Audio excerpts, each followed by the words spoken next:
মাঝে মাঝে ভাবি যে আসলে কি সব কথা বলবো নাকি বলবো না। আসলে আমরা যারা কথা বলি, যখন উচিত কথা বলি আর এটা যখন দলের বিপরীতে যায়, ভাবমূর্তির দিকে যায়, তখন অনেকে আছেন আমাদের উপর গোস্বা হন, ক্ষিপ্ত হন।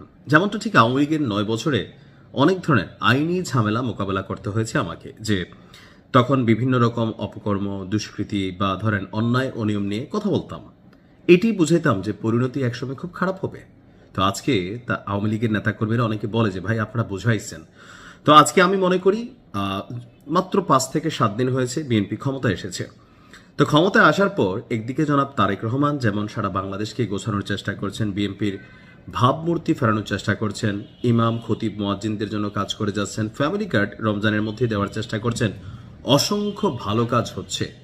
এর ফাঁকে ফাঁকে বিপরীতে বেশ কিছু ছোটখাটো ঘটনা ঘটছে, এমনকি স্পেশাল এমন কিছু মানুষের সাথে, যে মানুষগুলোর সাথে ঘটনা ঘটলে মুহূর্তেই ঘটনা ভাইরাল হয়ে যায়। আমার মনে হয় যে বিএনপির নেতাকর্মীদের একটু একটু ধৈর্য ধরে দল পরিচালনা করা উচিত। জোশে এসে হোশ হারাবেন না। এটা বাংলাদেশ, যে কোনো সময় এখানে যে কোনো একটা পরিস্থিতি তৈরি হতে পারে। আর ক্ষমতায় থাকতে হলে আপনাকে নমনীয় হতে হবে, বিনয়ী হতে হবে। গায়ের জোর বা বিভিন্ন অ্যাক্টিভিটিস যেটা আপনি অন্য ভিন্ন মতকে, দলকে আপনি দমন করতে চাইবেন, এটা আপনার জন্য খারাপ। আমি বরাবরই ব্যারিস্টার রুমিন ফারহানার একজন বড় শুভাকাঙ্ক্ষী। নির্বাচনের সময় আমি ওনার পক্ষে ক্যাম্পেইনিং করেছিলাম যে এমন মানুষগুলো সংসদে থাকা চাই। তো রুমিন ফারহানা আপার সাথে আজকে ব্রাহ্মণবাড়িয়া সরাইলে স্থানীয় বিএনপির কিছু নেতাকর্মীরা যে কাজটা করেছেন, এটা উচিত হয়নি। অভিযোগ হচ্ছে যে বিএনপি নেতাকর্মীদের বাধার মুখে শহীদ মিনারে শ্রদ্ধা জানাতে পারেননি আপনার স্বতন্ত্র সংসদ সদস্য এবং বিএনপির সাবেক নেত্রী ব্যারিস্টার রুমিন ফারহানা। দেখেন, দিন শেষে ওইখানে জোটগত ইস্যুতে রুমিন ফারহানা দল থেকে মনোনয়ন পাওয়ার সুযোগ ছিল না, বাট তিনি তো সারাটা জীবন এই দলের রাজনীতি করেছেন। সো এত তাড়াতাড়ি যদি আপনি চোখ উল্টায় ফেলেন, সেটা আপনার জন্য ক্ষতিকর হবে। দর্শক, এই ঘটনায় স্থানীয় নেতাদের নিয়ন্ত্রণ ইস্যুতে বিএনপিকে সতর্ক বার্তা দিয়েছেন রুমিন ফারহানা। তার বক্তব্য, শহীদ মিনারে ফুল না দিয়ে চলে গিয়েছেন তিনি।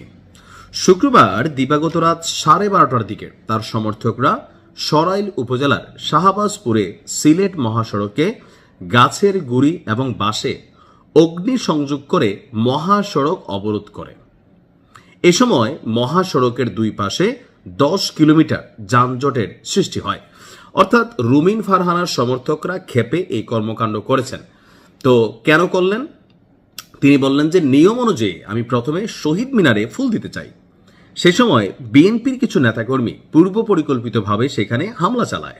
দীর্ঘ 17 বছর পর বিএনপি রাষ্ট্র পরিচালনায় দায়িত্বে এসে স্থানীয় পর্যায়ের নেতাকর্মীদের নিয়ন্ত্রণ করতে না পারে, তাহলে এর পরিণতি ভয়াবহ হবে। খুবই সঠিক কথা কিন্তু বলছেন। দেখেন, ক্ষমতা চিরস্থায়ী না।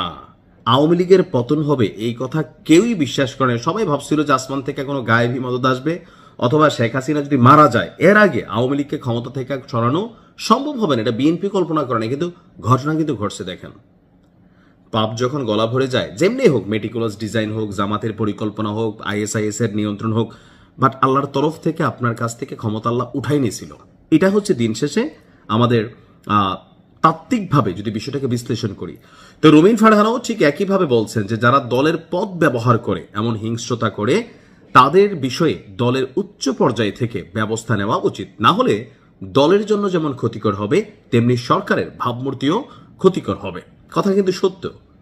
দেখেন, উচ্চ পর্যায় থেকে যে প্রতিকার নিচ্ছে না তা না। আমি গেল কয়েকদিন যাবৎ বিভিন্ন জায়গায় বিভিন্ন ঘটনা ঘটেছে, সেখানে পাল্টা পদক্ষেপ হিসাবে বিএনপির একদম কেন্দ্রীয় কমিটি থেকে আমরা দেখেছি পজিটিভ কিছু ভূমিকা নেওয়া হয়েছে।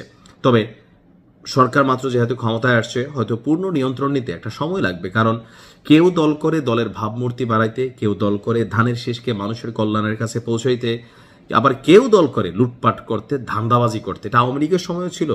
গণহারে সবচেয়ে খারাপ ছিল তা না, কিন্তু যারা লুটপাট, লুটেরা, এরা মনে করলেন দলের 12টা বাজাই দেয়। তো আমার মনে হয় বিএনপি নতুন ক্ষমতায় আসছে, এই কন্ট্রোলিংটা আপনাদের জন্য খুবই জরুরি। ভালো থাকুন। আসসালামু আলাইকুম।